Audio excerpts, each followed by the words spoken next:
ബാറക്കുമോർ. പിതാവിനും പുത്രനും പരിശുദ്ധ റൂഹായിക്കും സ്തുതി. നമ്മുടെ മേൽ തന്റെ കരുണയും മനോഗുണവും ആദ്യം മുതൽ എന്നും എന്നേക്കും ഉണ്ടായിരിക്കട്ടെ. ആമേൻ. ത്രിയേക ദൈവ തിരുനാമത്തിന് മഹത്വമുണ്ടാകട്ടെ. ക്രിസ്തു യേശുവിൽ ഏറ്റവും ബഹുമാന്യരായ വൈദിക സഹോദരങ്ങളെ, പ്രിയ ശമ്മാശ, ഈ ശുഭസുന്ദരമായ സന്ധ്യാസമയത്ത് ബോംബെ പട്ടണത്തിൻ്റെ ഈ പ്രത്യേക ഭാഗത്ത്, ഈ കൊച്ചു ദൈവാലയത്തിനകത്ത് പ്രാർത്ഥനാപൂർവം മാറ്റമില്ലാത്ത ദൈവത്തിൻ്റെ മാധുര്യമേറിയ തിരുവചനങ്ങളെ രുചിക്കുവാനും ഭുജിക്കുവാനും കടന്നു വന്നിരിക്കുന്ന പ്രിയ വിശ്വാസികളുടെ കൂട്ടമേ, ഏവർക്കും ക്രിസ്തു യേശുവിൻ്റെ ധന്യനാമത്തിൽ എൻ്റെ സ്നേഹവന്ദനം. പ്രിയ സഹോദരൻ ജോണിൻ്റെ അനുഭവ സാക്ഷ്യം കേട്ടുകൊണ്ടിരിക്കുകയായിരുന്നു നമ്മൾ. അത് നമുക്കൊരു ചലഞ്ചായി തീരും എന്ന് ഞാൻ വിചാരിക്കുകയാണ്. ഇന്ന് രാത്രി ഞാൻ ബോംബെയുടെ പ്രദേശത്ത് ആദ്യമായിട്ടാണ് വരുന്നത്. ഇങ്ങനെയൊരു സന്ദർഭമൊരുക്കിയ പ്രിയപ്പെട്ടവരെ നന്ദിയോടെ ഓർക്കട്ടെ. ഏതാണ്ട് രാവിലെ 10:30 മണിക്ക് ബോംബെയിലെത്തിയതാണ്. ഇതുവരെയും കുഴപ്പമില്ല. ഈ AC എന്നെ സംബന്ധിച്ച് സുഖകരമല്ല എന്ന് എൻ്റെ ശരീരം പറയുന്നുണ്ട്. അത് കേരളത്തിൽ പതിവുള്ളതല്ലല്ലോ. എങ്കിലും നമുക്കിന്ന് രാത്രി ദൈവത്തിൻ്റെ കൃപ ധാരാളമായി ലഭിക്കുവാൻ ഇടവരുമെന്ന് പ്രത്യാശിക്കുകയാണ്. ഒരുപക്ഷെ നിങ്ങൾക്ക് പരിചിതമല്ലാത്ത ഒരു ശൈലിയിലൂടെ സഞ്ചരിച്ചേക്കാം. കുറേയധികം ശാസനകൾ നിങ്ങൾ ഈ ദിവസങ്ങളിൽ നേരിടേണ്ടി വന്നേക്കാം. കുറച്ച് ശക്തമായി ഒരുപക്ഷെ അച്ഛൻ സംസാരിച്ചേക്കാം. പരിഭവമൊന്നും തോന്നരുത്. ഞാനൊരു ഗ്രാമീണനായ മനുഷ്യനാണ്. കേരളത്തിലെ വയനാട് ജില്ലയിലെ ഒരു ഗ്രാമത്തിൽ പിറന്നവനാണ്. അതുകൊണ്ട് വലിയ സംസ്കാര സമ്പന്നനൊന്നുമല്ല, ഒത്തിരി വലിയ പണ്ഡിതനുമല്ല. പക്ഷേ ഈ ദാസനിലൂടെ ദൈവത്തിൻ്റെ ആത്മാവ് സംസാരിക്കുമെന്ന് നിങ്ങൾ പ്രത്യാശിക്കുക, പ്രാർത്ഥനയോടെ ഇരിക്കുക. 9 മണി എന്നാണ് അച്ഛൻ സമയം പറഞ്ഞത്. 9 മണിക്ക് എന്തായാലും ഇന്നത്തെ യോഗം തീരുമെന്ന് എനിക്ക് തോന്നുന്നില്ല. 9 മണിക്ക് തീരണമെന്നുണ്ടെങ്കിൽ അവിടെ വെച്ച് നിർത്തിത്തരാം, അതിന് ബുദ്ധിമുട്ടില്ല. അത് ഞാൻ 9 മണിയാവുമ്പോൾ ചോദിക്കാം. ദൈവത്തിന് സ്തുതി. പ്രിയപ്പെട്ടവരെ, ഇന്ന് രാത്രി നിങ്ങളോടുകൂടെ പഠിക്കുവാൻ ദൈവത്തിൻ്റെ തിരുവചനത്തിൽ നിന്ന് ഒരു വാക്യം വേർതിരിക്കുകയാണ്. അത് പഴയ നിയമത്തിൽ നിന്നാണ്. സഭാപ്രസംഗിയുടെ പുസ്തകം 2-ാമത്തെ അധ്യായം 18-ാം തിരുവചനമാണ് ഇന്ന് രാത്രിയിലെ പഠനത്തിന് വിഷയമാക്കുന്നത്. ജ്ഞാനികളിൽ ജ്ഞാനിയായ സോളമൻ രചിച്ച സഭാപ്രസംഗിയുടെ പുസ്തകം 2-ാം അധ്യായം 18-ാം തിരുവചനം. അവിടെ വായിക്കുന്നത് ഇങ്ങനെയാണ്: സൂര്യന് കീഴെ ഞാൻ പ്രയത്നിച്ച പ്രയത്നമൊക്കെയും ഞാൻ വെറുത്തു. എന്റെ ശേഷം വരുവാനിരിക്കുന്ന മനുഷ്യന് ഞാനത് വച്ചേക്കേണ്ടി വരുമല്ലോ. സൂര്യന് കീഴെ ഞാൻ പ്രയത്നിച്ച പ്രയത്നമൊക്കെയും ഞാൻ വെറുത്തു. എന്തുകൊണ്ടെന്നാൽ എന്റെ ശേഷം വരുവാനിരിക്കുന്ന മനുഷ്യന് ഞാനത് വച്ചേക്കേണ്ടി വരുമല്ലോ. ഒരു നിമിഷം നമുക്ക് പ്രാർത്ഥിക്കാം. നമ്മുടെ തലകളെ ദൈവത്തിനു മുമ്പാകെ വണക്കാം. നമ്മുടെ ബാഹ്യനയനങ്ങളെ അടയ്ക്കുകയും അതേസമയം മനോനയനങ്ങളെ തുറന്ന് കർത്താവിനെ നോക്കുകയും ചെയ്യാം. നമുക്കിങ്ങനെ സംസാരിക്കാം: ഹല്ലേലൂയ. ഞങ്ങളെ അളവറ്റ് സ്നേഹിക്കുന്ന കരുണാസമ്പൂർണനായ വാഴ്ത്തപ്പെട്ട സ്വർഗീയ നല്ല പിതാവേ, ഇതാ അടിയങ്ങൾ തിരുമുമ്പിൽ ഇരിക്കുകയാണ്. യോഗ്യത കൊണ്ട് ഞങ്ങൾ ഇവിടെ വന്നതല്ല, കൃപയാൽ തിരുമേനി ഞങ്ങളെ കൊണ്ടുവന്നതാണ്.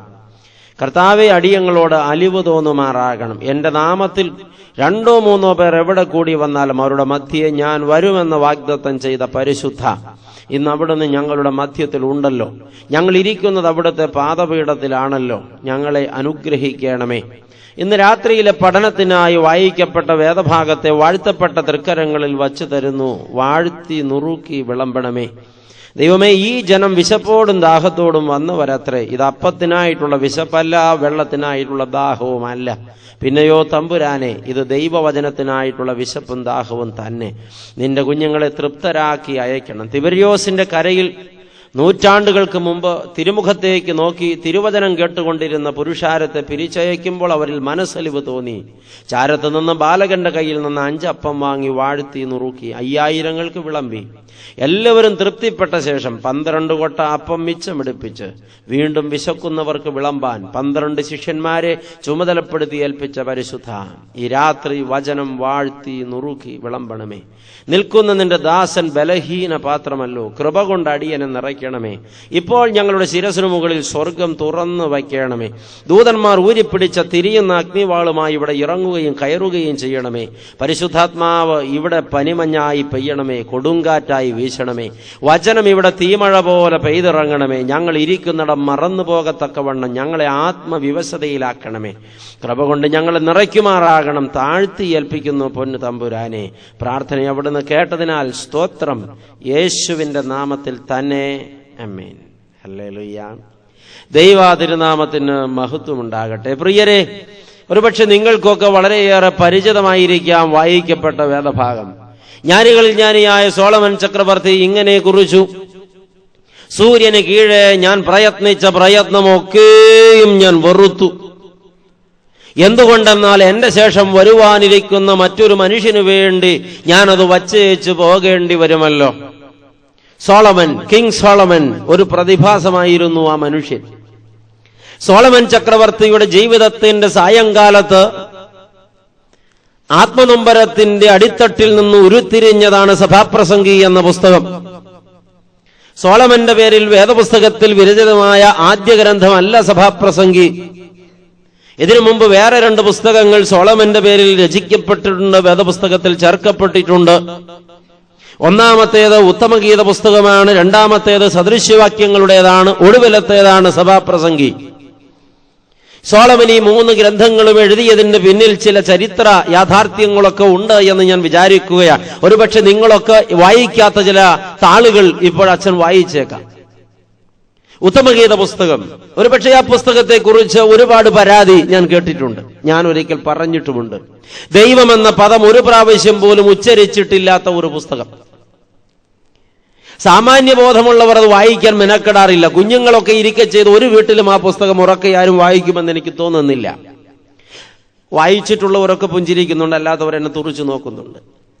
പ്രിയപ്പെട്ടവരെ, പാതി പിന്നിടുമ്പോൾ അശ്ലീല ചുവയുള്ള അക്ഷരങ്ങൾ കുത്തിനിറയ്ക്കപ്പെട്ട ഈ പുസ്തകം എന്തിന് സത്യവേദ പുസ്തകത്തിൽ ഉൾപ്പെടുത്തി? ദൈവമെന്ന പദം ഒരിക്കൽ പോലും ഇല്ലാത്ത ഈ ഗ്രന്ഥം എന്തുകൊണ്ട് വിശുദ്ധ ഗ്രന്ഥത്തിൽ ഉൾപ്പെട്ടു എന്ന് ഒത്തിരി പേർ എന്നോട് ചോദിച്ചു. ഒരു കാലത്ത് ഞാനും ഈ ചോദ്യം എന്നോട് ചോദിച്ചതാണ്.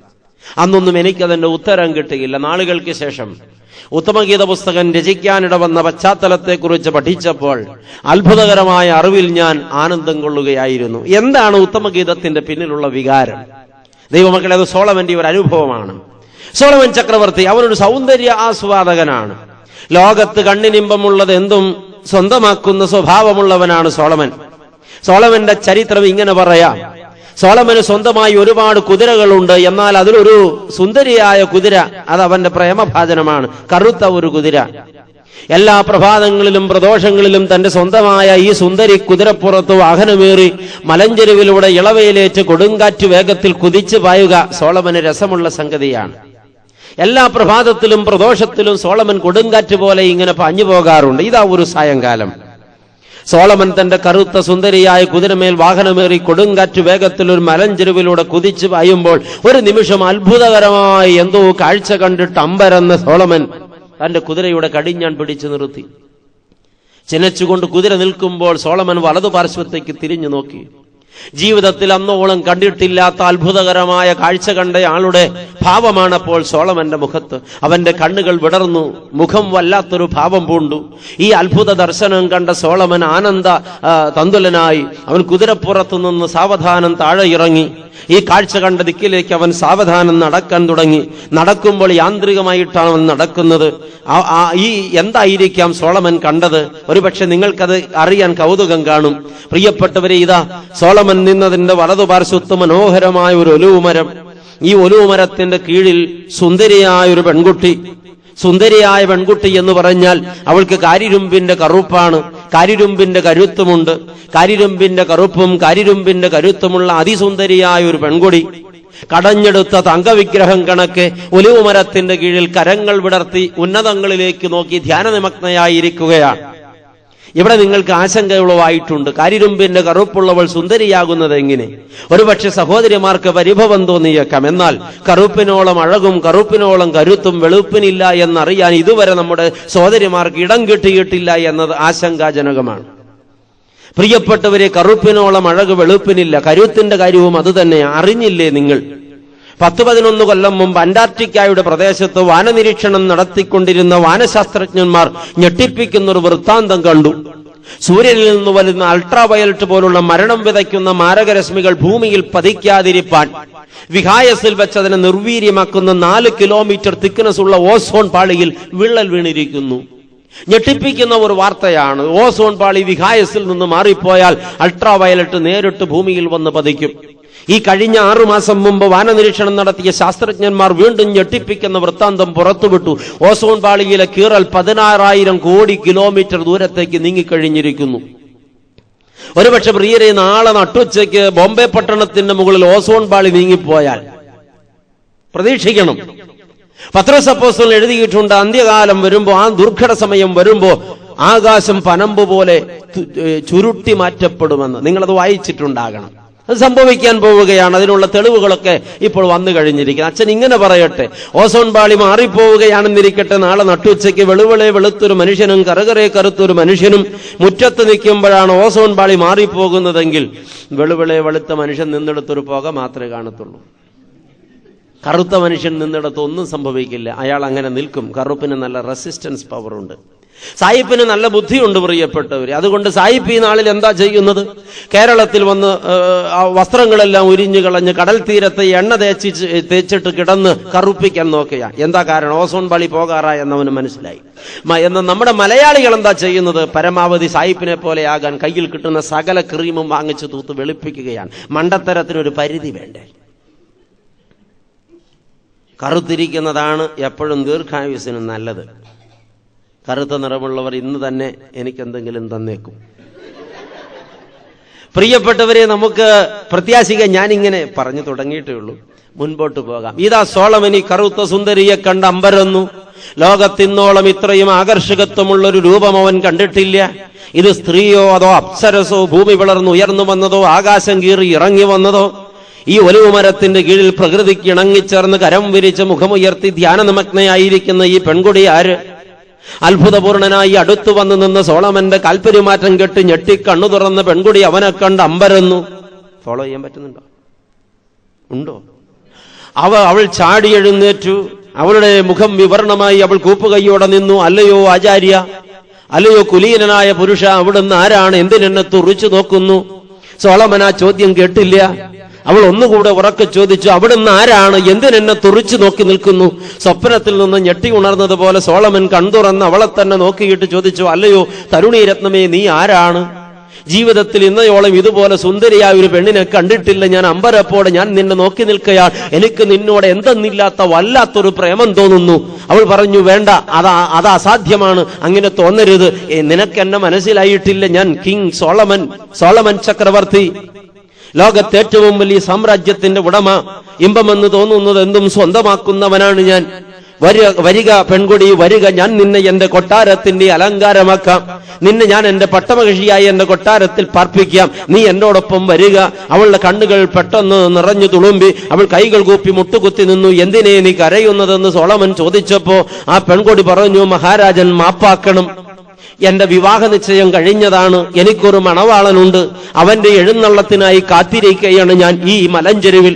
ദയവ് ചെയ്ത് എന്റെ മേൽ കണ്ണുവയ്ക്കരുത്. ഞാൻ പരിശുദ്ധയായ ഒരു പെണ്ണാണ്. എനിക്കൊരു മണവാളനുണ്ട്. അതുകൊണ്ട് എന്നെ കുറിച്ച് ഇങ്ങനെ ചിന്തിക്കരുത്, പാപമാകുമത്. സോളമൻ പ്രതീക്ഷിക്കാത്ത മറുപടി. ഞെട്ടിപ്പോയവൻ മറ്റൊരുത്തന്റെ അവകാശമായ പെൺകുടിയെ സ്വന്തമാക്കുന്നത് തെറ്റെന്ന് അന്തരംഗം മന്ത്രിക്കയാൽ സോളമൻ മടങ്ങുകയായിരുന്നു കൊട്ടാരത്തിലേക്ക്. പക്ഷെ ആ രാത്രി സോളമൻ ഉറങ്ങാൻ കഴിഞ്ഞില്ല. മനസ്സിന്റെ അന്തരാളങ്ങളിൽ എവിടെയോ വിഗ്രഹം കണക്കെ പ്രതിഷ്ഠ നേടിയ പെണ്ണിനെ മറക്കുവാൻ സോളമന് കഴിഞ്ഞില്ല. ആ രാത്രി പുലരുവോളം സോളമൻ ഉറങ്ങാൻ കൊതിച്ചെങ്കിലും ഉറക്കം കണ്ണുകളിൽ ഊഞ്ഞാല് കെട്ടിയില്ല. തിരിഞ്ഞും മറിഞ്ഞും തിരിഞ്ഞും ഇരുട്ടിനെ പഴിച്ചും മുഷ്ടി ചുരുട്ടി വായുവിലെറിഞ്ഞും ഉറങ്ങാത്തൊരു കാളരാത്രി കടന്നുപോയി സോളമന്റെ മുമ്പിൽ. ചുമന്ന് കലങ്ങിയ കണ്ണുകളും ചപ്രച്ച തലമുടിയും വികൃതമായ താടികളും ജീർണിച്ച വസ്ത്രവുമായി അടുത്ത പ്രഭാതത്തിൽ ഉണർന്നെഴുന്നേറ്റ സോളമൻ അവനോട് തന്നെ പറഞ്ഞു, വയ്യ, എനിക്ക് അവളെ കൂടാതെ ജീവിക്കാൻ വയ്യ. എനിക്ക് അവളോട് അത്ര കഠിനമായ പ്രേമം തോന്നുന്നു. അതെ, പ്രേമമൊരു ഭ്രാന്താണ്. പ്രേമമൊരു ഭ്രാന്തായി മാറിയതിന്റെ ബാക്കി പത്രമായി ഒത്തിരി പേരെ തെരുവുകളിൽ നിങ്ങൾ കണ്ടു കാണും. ഞാനും കണ്ടിട്ടുണ്ട്. ഒരുപക്ഷെ ഇവിടെയും അങ്ങനെ ഭ്രാന്ത് വന്ന ചിലരെങ്കിലും വന്നു കാണുമോ എനിക്ക് അറിയില്ല. ഇന്നത്തെ കൗമാരക്കാർക്കും യൗവനക്കാർക്കും ഈ ഭ്രാന്ത് ധാരാളമുണ്ട്. മനസ്സിലാകാൻ ബുദ്ധിമുട്ടുണ്ടാകും. വരും.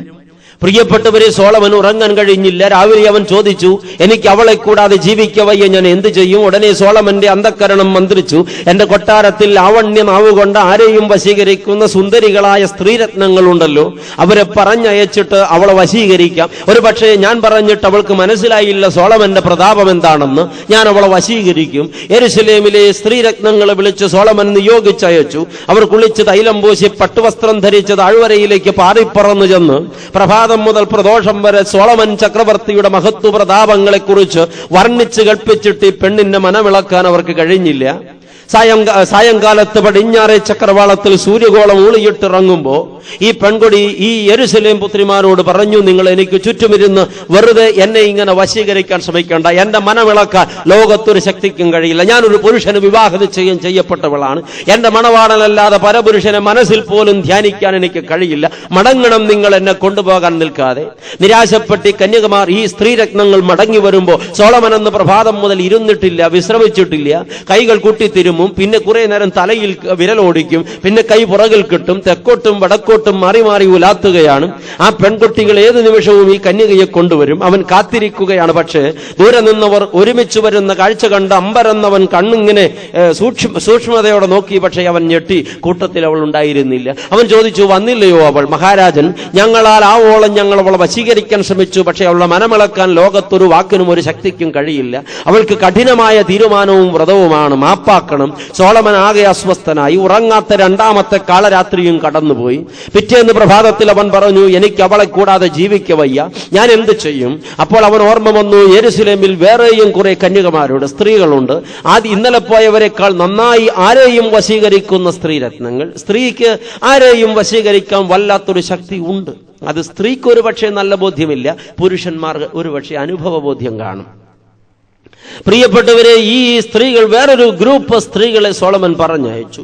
അവരും തങ്ങളാൽ ആവോളം പരിശ്രമിച്ചെങ്കിലും ഈ കന്യകയുടെ മനമിളക്കാൻ കഴിഞ്ഞില്ല. അവർ മടങ്ങി വന്നു നിരാശയോടെ. സോളമന്റെ നിരാശ 1000 മടങ്ങായി. അവൻ അസ്വസ്ഥനായി. ഉറങ്ങാത്ത മൂന്നാമത്തെ കാളരാത്രിയും കടന്നുപോയി. മൂന്നാമത്തെ പ്രഭാതത്തിൽ ഉണർന്നെഴുന്നേറ്റ സോളമൻ കുറെ നേരം ഇങ്ങനെ വിഷണ്ണനായിരുന്നു. ഇപ്പോഴവനെ കണ്ടാൽ ശരിക്കും ഒരു ഭ്രാന്തൻ. അവന്റെ മുഖഭാവം എന്താണെന്നോ അവന്റെ മനോഗിതം എന്താണെന്നോ ആർക്കും പറയാനൊക്കില്ല. അതുപോലെ സോളമൻ വല്ലാത്തൊരു വിഭ്രാന്തിയിലാണ്. അവൻ പറഞ്ഞു, അവൾക്ക് മനസ്സിലായില്ല സോളമന്റെ പ്രതാപം. ഈ കന്യകമാരൊക്കെ പറഞ്ഞിട്ടും അവൾക്ക് ഞാൻ ആരാണെന്ന് മനസ്സിലായില്ല. എന്നാൽ ഞാൻ ഒരിക്കൽ കൂടെ ചെന്ന് അവളെ മനസ്സിലാക്കി കൊടുക്കുന്നുണ്ട് സോളമൻ ആരാണെന്ന്. അവൻ ആ ഉറക്കച്ചടവോടെ നേരെ കുതിരലായത്തിൽ ചെന്ന് തന്റെ സ്വന്തമായ സുന്ദരി കുതിരയുടെ കടിഞ്ഞാണഴിച്ച് അതിന്റെ മേൽ പറന്നു കയറി. കടിഞ്ഞാണഴച്ച കുതിര കൊടുങ്കാറ്റ് വേഗത്തിൽ താഴ്വരയിലേക്ക് പാഞ്ഞു ചെല്ലുകയാണ്.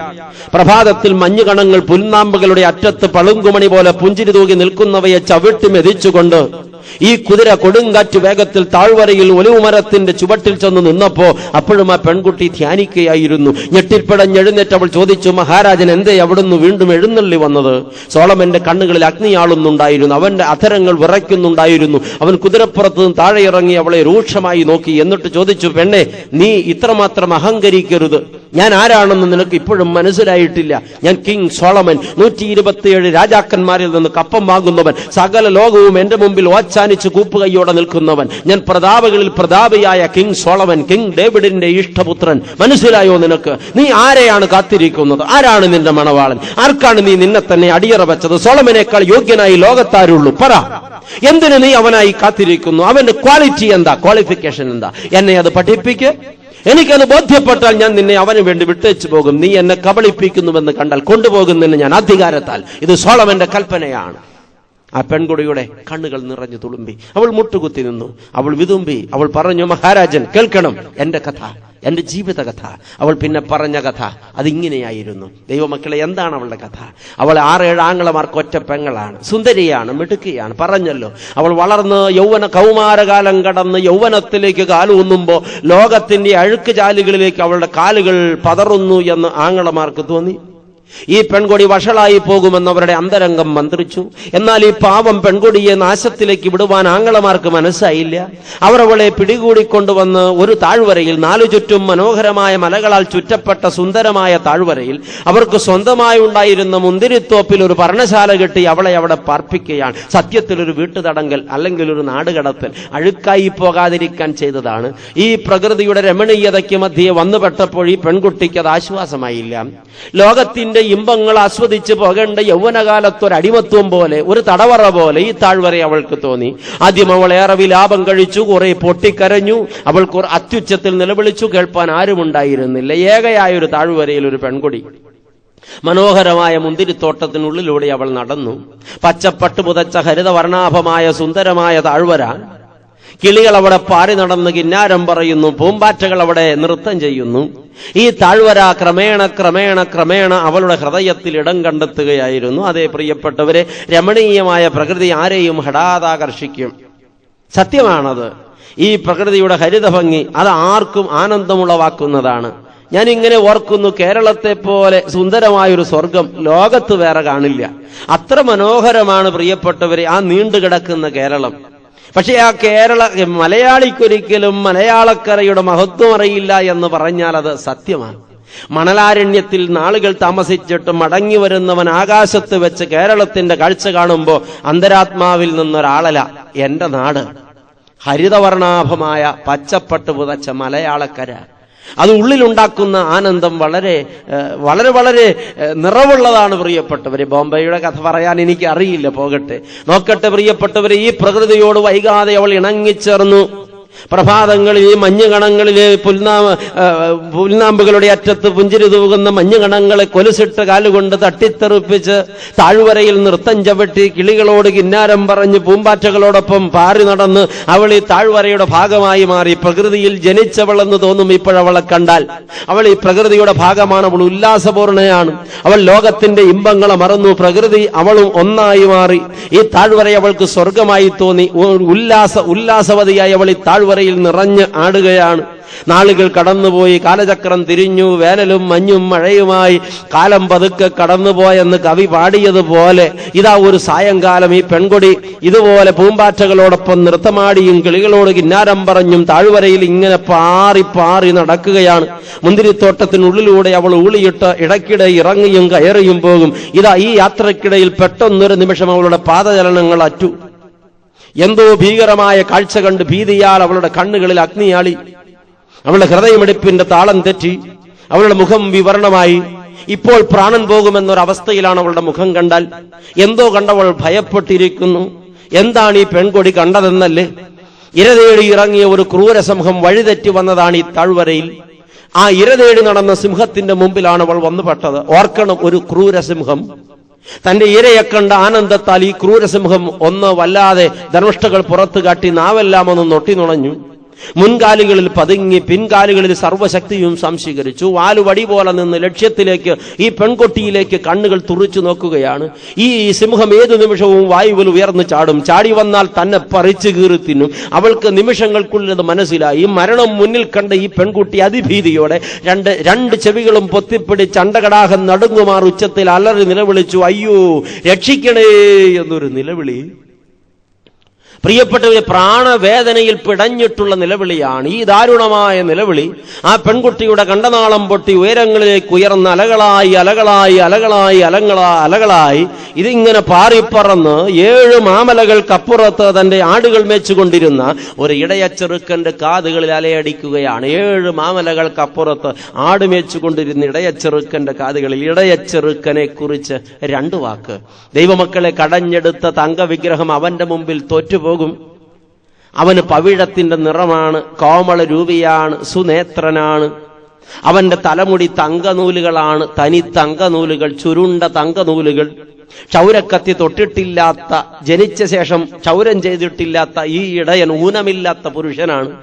അവന്റെ ശിരോരോമങ്ങൾ തങ്കനൂലുകളായി അവന്റെ പുറം മൂടി നിതംബം വരെ ഞാന്നു കിടന്നു. എന്തൊരു കൊഴുപ്പാണ് ആ തലമുടിക്ക്! ഇപ്പോഴത്തെ സ്ത്രീകൾക്കൊന്നും ഇത് പറഞ്ഞാൽ കൊതി തോന്നില്ല. കാരണം അവർ ഉള്ള മുടി കൂടെ മുറിക്കുന്ന കാലമാണ്. ഇടയന്റെ മുടി ദൈവമക്കളെ ആരെയും ആകർഷിക്കുന്നു തങ്കനൂലുകളാണ്. അവന്റെ മുഖമോ അത് സൂര്യനെ പോലെ പ്രകാശിക്കുന്നു, കണ്ണുകൾ നക്ഷത്രം പോലെ തിളങ്ങുന്നു. ആ മുഖത്ത് നോക്കിയാൽ ആരും കണ്ണു പറിക്കില്ല. അവന്റെ താടിയും മീശയും ജീവിതത്തിൽ ക്ഷൗരം ചെയ്തിട്ടില്ല. അതും തനി തങ്കനൂലുകളാണ്. തിക്നെസ്, വിരൽ കടത്താൻ കഴിയാത്തത്രയും തിക്നെസ് ഉണ്ട് അവന്റെ താടിക്ക്. ഈ തങ്കനൂലുകൾ ഇങ്ങനെ ഞാന്ന് നെഞ്ചു മൂടി പൊക്കിൾ കൊടി വരെ കിടക്കുകയാണ്. നിറഞ്ഞ യൗവനത്തിൽ നിൽക്കുന്ന ഒരു പുരുഷൻ. ഹല്ലേലൂയ! എത്ര സുന്ദരനാണ് അവനെ പോലെ ഒരു സുന്ദര പുരുഷൻ ലോകത്ത് വേറെ പറന്നിട്ടില്ല.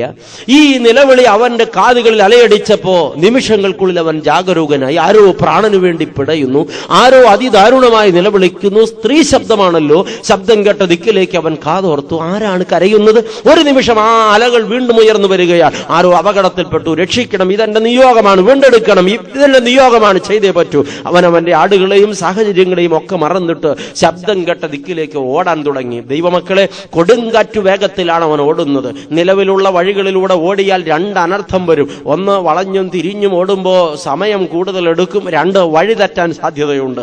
അവൻ ഈ നിലവിലുള്ള വഴിയിൽ തിരഞ്ഞെടുത്തില്ല, ഇല്ലാത്ത വഴി ഉണ്ടാക്കിക്കൊണ്ട് ഓടുകയായിരുന്നു. നേർക്ക് നേരെ ശബ്ദം കേട്ട ദിക്കിലേക്ക് കൊടുങ്കാറ്റു വേഗത്തിൽ ഈ ഇടയൻ കുതിച്ചു പാഞ്ഞപ്പോ, പ്രിയപ്പെട്ടവരെ, അവൻ കൊടുങ്കാറ്റു വേഗത്തിൽ കടന്നുപോയത് ഇഞ്ചമുൾപ്പടർപ്പിനുള്ളിലൂടെയാണ്. നിങ്ങൾക്കറിയുമോ ഇഞ്ചമുൾപ്പടർപ്പിന്റെ കഥ? ചുറ്റും മുള്ളുകൾ വന്ന് നിറഞ്ഞു നിൽക്കുന്ന ഇഞ്ചപ്പടർപ്പിനുള്ളിലൂടെ കൊടുങ്കാറ്റ് വേഗത്തിൽ അവൻ ശീക്രം കടന്നുപോയപ്പോ അവന്റെ ശിരോരോമങ്ങൾ ഈ കാട്ടുമുള്ളിൽ ഉടക്കി വലിച്ചു പറിച്ചെടുക്കപ്പെട്ടു. പക്ഷെ അവനത് അറിഞ്ഞില്ല. അവൻ ഈ നിലവിളി കേട്ട ദിക്കിലേക്കാണ് അവന്റെ സർവ്വശ്രദ്ധയും വച്ചിരിക്കുന്നത്. ശിരോരോമങ്ങൾ പോയ കൂട്ടത്തിൽ അവന്റെ ശിരോ ചർമ്മം കൂടെ പറിച്ചെടുക്കപ്പെട്ടു. അവന്റെ കവിളിൽ ഈ മുള്ളുകൾ തറച്ചു കയറി അവന്റെ മാംസപാളികൾ പറിച്ചു കീറി. അവന്റെ താടിരോമങ്ങൾ എല്ലാം ഈ കാട്ടുമുള്ളുകൾ പറിച്ചെടുത്തു. ഓട്ടത്തിന്റെ വേഗത്തിൽ അവന്റെ ശരീരത്തിലെ വസ്ത്രം മുഴുവനും കാട്ടുമുള്ളുകൾ പറിച്ചെടുത്തു. അവസാനത്തെ നൂൽബന്ധം പോലും പറിച്ചെടുക്കപ്പെട്ടു. അവന്റെ ശരീരത്തിലെ മാംസപാളികൾ ഈ കാട്ടുമുള്ളുകളിൽ ഉടക്കി ഉഴവുചാൽ പോലെ വലിച്ചു കീറപ്പെട്ടു. അപ്പോഴൊന്നും അവൻ ഈ ഓട്ടത്തിന്റെ ശീഘ്രത കുറച്ചില്ല. പ്രാണനു വേണ്ടി പിടയുന്ന പെൺകുട്ടിയുടെ പ്രാണൻ വീണ്ടെടുക്കുക, അതിനുവേണ്ടി മരിക്കേണ്ടി വന്നാലും അത് ചെയ്യണം. അവനൊരു തീരുമാനത്തിലായിരുന്നു. ദൈവമക്കളെ, ഓട്ടത്തിനിടയിൽ അവന്റെ രൂപം നഷ്ടപ്പെട്ടു. അവന്റെ മനുഷ്യന്റെ രൂപമുണ്ടായിരുന്നില്ല. പലയിടത്തും അസ്ഥികൾ വെളിവായി. എന്നാൽ അവൻ കൊടുങ്കാറ്റ് വേഗത്തിൽ ഓടി ഈ ശബ്ദം കേട്ട, ഈ നിലവിളി കേട്ട താഴ്വരയുടെ മുകൾ പരപ്പിൽ വന്നു നിന്ന് താഴോട്ട് നോക്കുമ്പോ അവൻ അമ്പരപ്പോടെ കണ്ടു.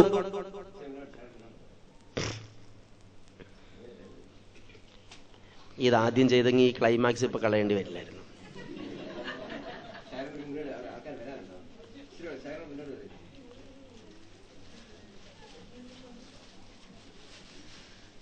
ഇതൊരു രസം കൊല്ലി ഇടപാടാണ്. നാളെ വരുമ്പോൾ നേരത്തെ വരണം, മുമ്പോട്ട് കയറിയിരിക്കണം.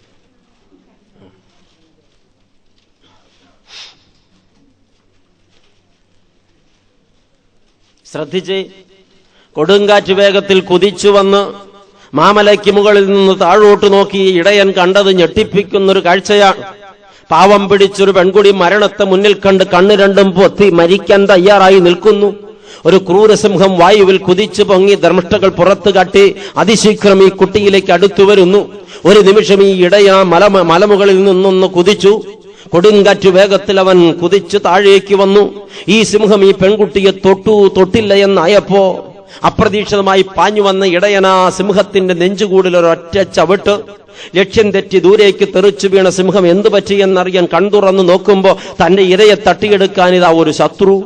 അവൻ ബുഭുക്ഷ കൊണ്ട് അലറി ദംഷ്ടുകൾ പുറത്തു കാട്ടി കണ്ണുകൾ കറങ്ങി കുതിച്ചു ചാടി ഇടയന്റെ നേരെ വന്നു. ഇടയനോ വിവസ്ത്രനായി, നിരായുധനായി, രക്തത്തിൽ കുളിച്ചവനായി, പ്രജ്ഞയറ്റവനായി, രൂപം നഷ്ടപ്പെട്ടവനായി നിൽക്കുകയാണ്.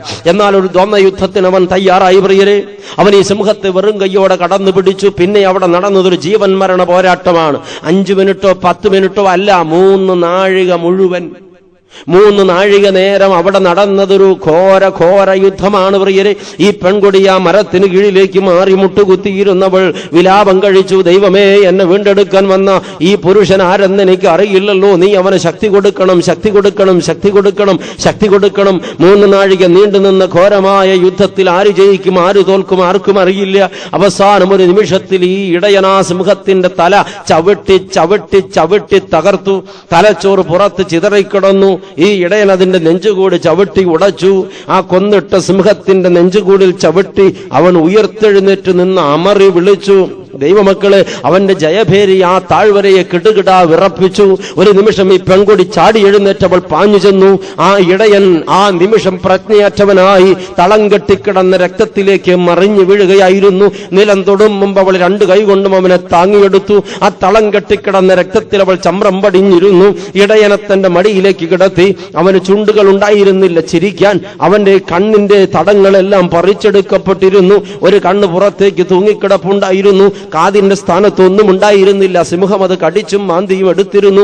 അവന്റെ ശിരസില് പലയിടങ്ങളിലും തൊലി വരെ വാർന്നുപോയിട്ട് തലച്ചോറ് വെളിയിൽ കാണാമായിരുന്നു. അവന്റെ താടിരോമങ്ങളെല്ലാം പറിച്ചെടുക്കപ്പെട്ടിട്ട് താടിയിലെ മാംസങ്ങൾ വാർന്ന് താഴോട്ട് ഞാന്നു കിടന്നിരുന്നു. അവന്റെ ശരീരം മുഴുവൻ ഇതുപോലെ പറിച്ചു കീറപ്പെട്ടിരുന്നു. ഈ ഇടയൻ മോഹാലസ്യപ്പെട്ട് ഈ കന്യകയുടെ മടിയിൽ കിടക്കുമ്പോൾ അവൾ വിതുമ്പി. അവളുടെ കണ്ണുനീർ കണങ്ങൾ മുത്തുമണികളായി ഈ ഇടയന്റെ നെറ്റിത്തടത്തിലെ വടുക്കളിൽ വീണപ്പോൾ അവന് നീറ്റലുണ്ടായി. അവൻ സാവധാനം കണ്ണു തുറന്നു. അവൾ വിളിച്ചു, എന്റെ പ്രിയ, എന്റെ വീണ്ടെടുപ്പുകാരാ, എന്റെ പ്രാണന് വേണ്ടി സ്വന്തം പ്രാണൻ വയ്ക്കാൻ തയ്യാറായവനെ, എന്നെ വിട്ടിട്ട് പോകുകയാണോ? എന്തേ ഒന്നും മിണ്ടാത്തത്? രക്തത്തിൽ കുളിച്ച് തന്റെ കൈ സാവധാനം ഉയർത്തി ആ കന്യകയുടെ കവിളിൽ തലോടിയിട്ട് ആ ഇടയൻ പതുക്കെ വിളിച്ചു. അവന് ചിരിക്കാൻ ചുണ്ടുകൾ ഉണ്ടായിരുന്നില്ല. അവൻ പതുക്കെ വിളിച്ചു, എന്റെ പ്രിയെ, ഞാൻ നിന്നെ ഇന്ന് വീണ്ടെടുത്തിരിക്കുന്നു. നീ എന്റെ സ്വന്തമാണ്, ഞാൻ നിന്റെയും. അവൾ പറഞ്ഞു, എന്റെ പ്രിയ, നീ ഇന്ന് എന്നെ വീണ്ടെടുത്തിരിക്കുന്നു, ഞാൻ നിന്റെ സ്വന്തമാണ്, നീ എന്റെയും. ഇത് പറഞ്ഞിരിക്കെ ചെയ്ത കന്യകയുടെ മടിയിൽ ആ ഇടയൻ മരിച്ചു എന്നാണ് ഈ കഥയ്ക്കൊരു ക്ലൈമാക്സ്. മരിക്കും മുമ്പ് ആ ഇടയൻ പറഞ്ഞു, നീ എന്റേത് മാത്രമാണ്, നീ എനിക്ക് വേണ്ടി കാത്തിരിക്കില്ലേ? എന്റെ പ്രിയ, ഞാൻ നിന്റേത് മാത്രമാണ്, ഞാൻ നിനക്ക് വേണ്ടി കാത്തിരിക്കാം. എന്നാൽ ആ കഥയ്ക്ക് മറ്റൊരു ക്ലൈമാക്സ് പറയുന്നത് ആ ഇടയൻ മരിച്ചില്ല എന്നാണ്. ദീർഘനേരത്തെ ആലസ്യത്തിന് ശേഷം അവൻ എഴുന്നേറ്റു. അവന് നടക്കുവാൻ ത്രാണിയുണ്ടായിരുന്നില്ല. അവൻ ഇഴഞ്ഞു നീങ്ങുകയാണ്. അവൾ വാവിട്ട് നിലവിളിച്ചു, എന്റെ വീണ്ടെടുപ്പുകാരാ, എന്നെ പിരിഞ്ഞു പോകുകയാണോ? അപ്പോഴവൻ തിരിഞ്ഞു നിന്നിട്ട് പറഞ്ഞു, കന്യകേ, ഞാൻ ഇപ്പോൾ പോകട്ടെ, ഞാൻ വരും നിന്നെ കൂട്ടിക്കൊണ്ടുപോകാൻ. എന്റെ മുറിവുകൾ ഉണങ്ങുന്ന നാളിൽ നീ കാത്തിരിക്കില്ലേ എനിക്ക് വേണ്ടി? അന്നു മുതൽ ഞാൻ ഈ താഴ്വരയിൽ എന്റെ പ്രിയപ്പെട്ടവന് വേണ്ടി കാത്തിരിക്കുകയാണ്. അവൾ ചോദിച്ചു, സോളമൻ, കിങ് സോളമൻ, എനിക്ക് വേണ്ടി പ്രാണൻ വയ്ക്കാൻ തയ്യാറായ, എനിക്ക് വേണ്ടി ജീവൻ ത്യജിക്കാൻ തയ്യാറായ, എനിക്ക് വേണ്ടി മുറിവേൽക്കാൻ തയ്യാറായ ഒരു മനുഷ്യന് വേണ്ടിയാണ് ഞാൻ കാത്തിരിക്കുന്നത്. താങ്കൾ എനിക്ക് വേണ്ടി എന്ത് ചെയ്തു? ഒരു ചെറുവിരലെങ്കിലും അനക്കിയിട്ടുണ്ടോ? എന്തിനാണ് എന്നെ അവകാശപ്പെടുന്നത്? താങ്കൾക്ക് എന്താണ് എന്നെ അവകാശപ്പെടാനുള്ള, എന്നെ ചോദിക്കാനുള്ള അവകാശം എന്താണ്? സോളമൻ ഒരു മറുപടി ഉണ്ടായില്ല. കണ്ണുകൾ നിറഞ്ഞു തുളുമ്പുമ്പോ ശിരസ് കുനിയുകയായിരുന്നു. സോളമൻ പറഞ്ഞു, കന്യകേ, നീ പതിവ്രതയാണ്, നിന്നെ ഒരിക്കലും ഞാൻ കളങ്കപ്പെടുത്തില്ല. നിന്റെ കഥ എനിക്ക് അറിയാതെ പോയത് കൊണ്ടാണ് ഞാൻ നിന്നെ ആഗ്രഹിച്ചു പോയത്. ഇതാ ഞാൻ മടങ്ങുകയായി. സോളമൻ സാവധാനം അവന്റെ ഭാരമൊഴിഞ്ഞവനായി കൊട്ടാരത്തിലേക്ക് മടങ്ങി എന്നൊരു കഥ പറയുമ്പോൾ മറ്റൊരു കഥ പറയുന്നത്, ഈ അകന്നകന്നുപോയ ഇടയന് വേണ്ടി കാത്തിരുന്ന പെൺകുട്ടിയുടെ ഇടയനെ അന്വേഷിച്ച് കണ്ടെത്തി അവനെ ചികിത്സിപ്പിച്ച് മുറിവുകൾ ഉണക്കി കൊട്ടാരത്തിൽ വെച്ച് ഈ കന്യകയും ഈ ഇടയനും തമ്മിലുള്ള വിവാഹം രാജകീയമായി നടത്തിക്കൊടുത്തു എന്നാണ് ഈ കഥയ്ക്കൊരു ക്ലൈമാക്സ്. എന്തുമാകട്ടെ, അതവിടെ നിൽക്കട്ടെ. അന്ന് സോളമൻ ആശ്വാസമായി. അവന് പ്രേമഭ്രാന്ത് മാറിക്കിട്ടി. അവൻ തിരിച്ച് കൊട്ടാരത്തിൽ ചെന്നു, കുളിച്ചു, ക്ഷൗരം ചെയ്തു, വസ്ത്രം മാറി, പാൽക്കഞ്ഞി കുടിച്ചു. അവന്റെ ശയ്യയിൽ കയറി കിടന്ന നിമിഷം അവന്റെ കണ്ണുകളിൽ ഉറക്കമൂഞ്ഞാല് കെട്ടി. ആനന്ദപൂർണനായി സോളമൻ ഉറങ്ങുമ്പോ സ്വപ്നത്തിലൊരു ദർശനം. സോളമൻ, ദൈവമാണ് വിളിക്കുന്നത്. സോളമൻ, എന്തേ കഴിഞ്ഞ 3 രാത്രി നീ ഉറങ്ങാതിരുന്നത്? അവൻ പറഞ്ഞു, ദൈവമേ, എനിക്ക് വല്ലാത്തൊരു പ്രേമം ഒരു കുട്ടിയോട്. സോളമൻ, ആ കുട്ടി ആരാണെന്നും അവളെ വീണ്ടെടുത്ത ഇടയൻ ആരാണെന്നും നിനക്ക് മനസ്സിലായിട്ടുണ്ടോ?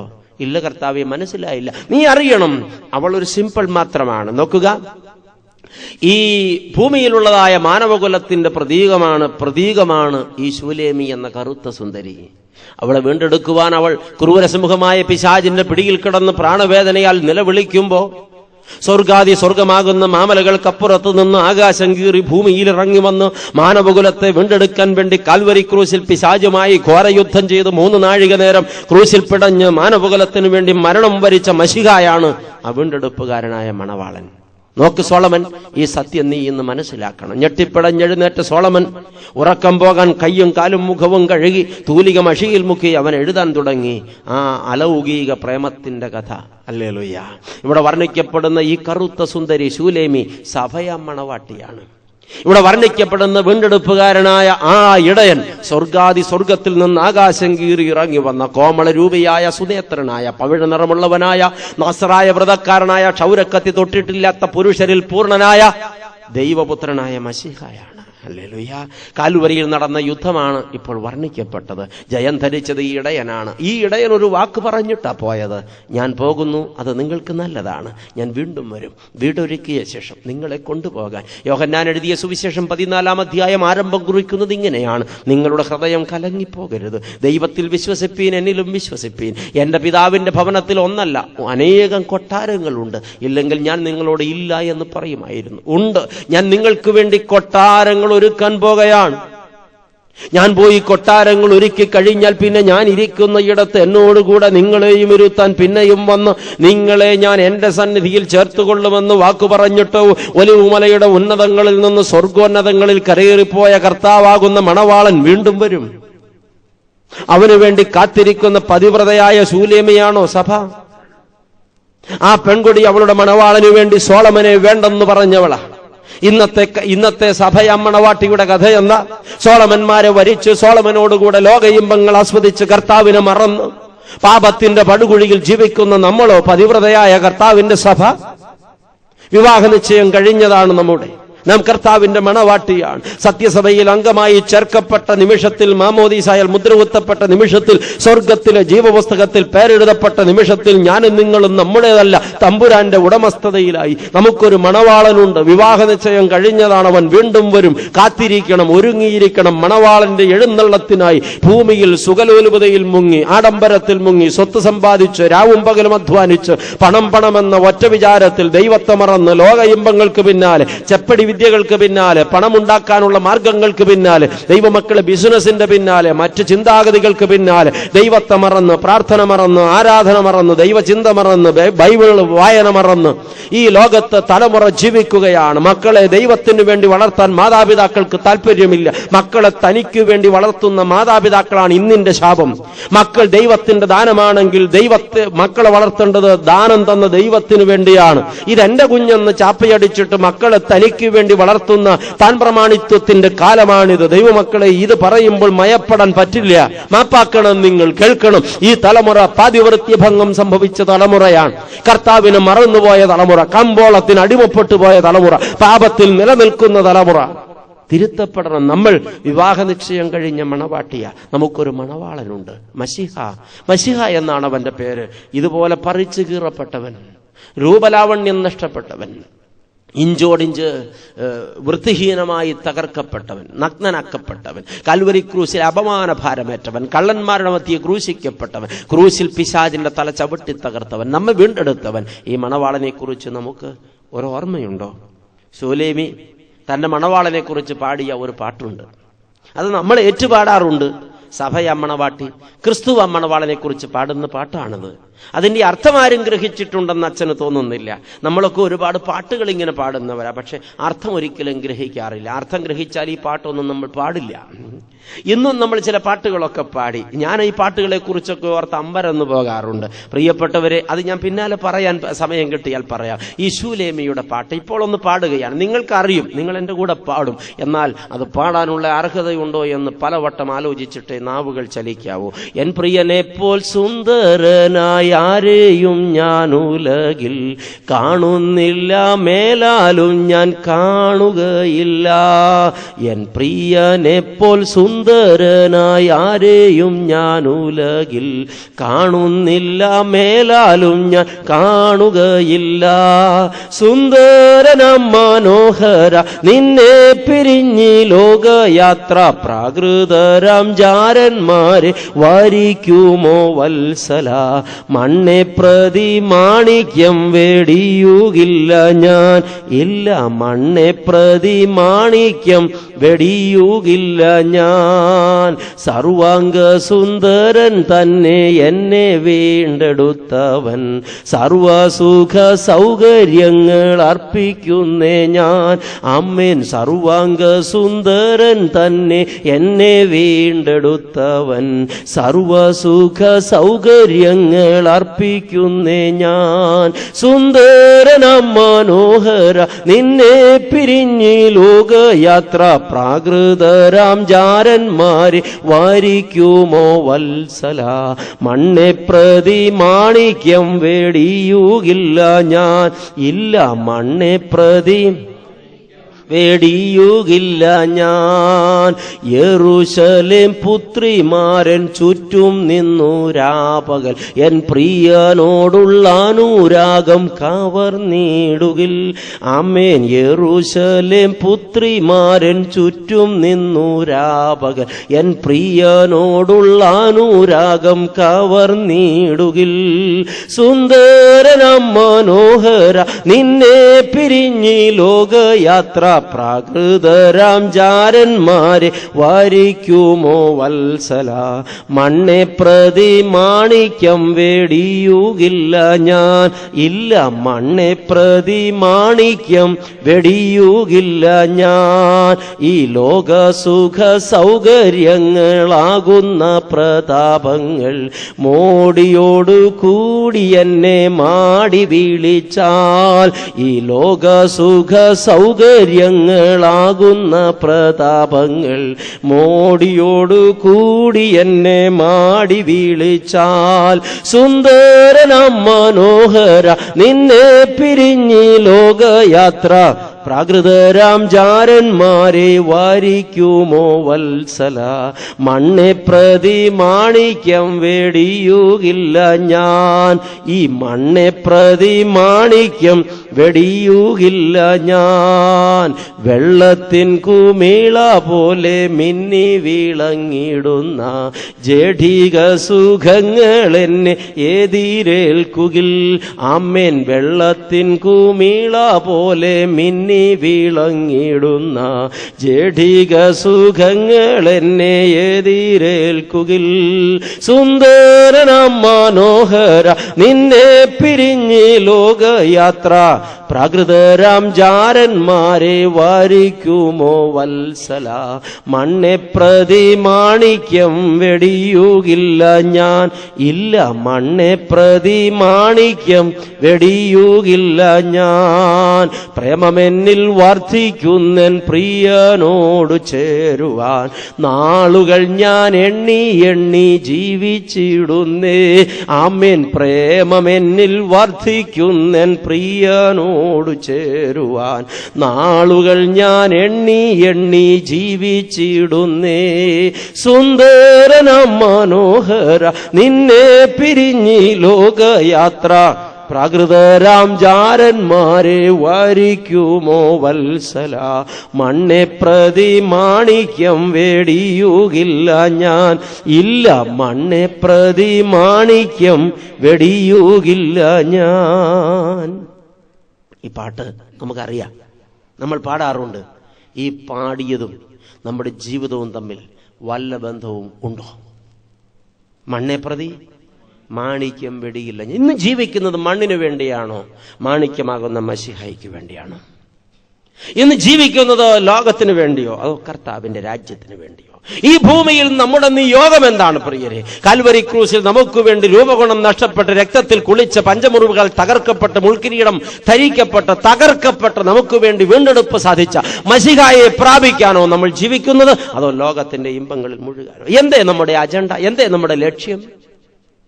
ലോകം, സുഖം, ആനന്ദം പരമാവധി സമ്പാദിക്കുക, അതിനുവേണ്ടി ഏത് മാർഗവും സ്വീകരിക്കുക. കർത്താവ് ആര്? അവൻ എന്തിന്? നമ്മുടെ ജീവിതത്തിൽ വല്ലപ്പോഴുമൊക്കെ ബുദ്ധിമുട്ട് വരുമ്പോൾ കാര്യം നടത്തിത്തരാൻ ഒരു കർത്താവ് വേണം. അവനെ ഒന്ന് പ്രേമിക്കാൻ കഴിഞ്ഞിട്ടുണ്ടോ? അവനെ ഒന്ന് ജീവിതത്തിൽ സ്വന്തമാക്കാൻ കഴിഞ്ഞിട്ടുണ്ടോ?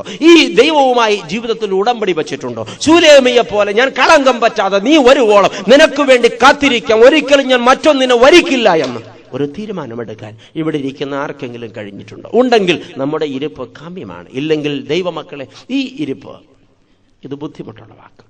അതെ, നമ്മുടെ പാട്ടും ജീവിതവും തമ്മിൽ പലപ്പോഴും ബന്ധമൊന്നുമില്ല. നമ്മളിങ്ങനെ പാടും, കൂട്ടത്തിൽ ആര് പാടിയാലും അറിയുന്ന പാട്ട് നമ്മൾ പാടിപ്പോകും. ഒരിക്കലൊരു മനുഷ്യൻ പതിവായി പോകാറുള്ളത് പോലെ ഷാപ്പിൽ ചെന്നു വയറ്റിൽ കൊള്ളാവുന്നിടത്തോളം വയറ്റിലാക്കി. വയറ്റിൽ കൊള്ളാതെ വന്നത് കുപ്പിയിൽ വാങ്ങി ചെളിയിൽ വെച്ചു. വീട്ടിൽ പോകാൻ നോക്കുമ്പോൾ പറ്റുന്നില്ല. ആ കക്ഷി ഇവിടെ ഇരിപ്പുണ്ടോന്ന് എനിക്ക് അറിയില്ല, ചിലപ്പോ കാണും. വീട്ടിൽ പോകാൻ നോക്കുമ്പോൾ പറ്റുന്നില്ല. ഇഴഞ്ഞ് വലിഞ്ഞ് എഴുന്നേറ്റ് ഷാപ്പിന്റെ തൂണിൽ പിടിച്ച് ഇങ്ങനെ നിൽക്കുക.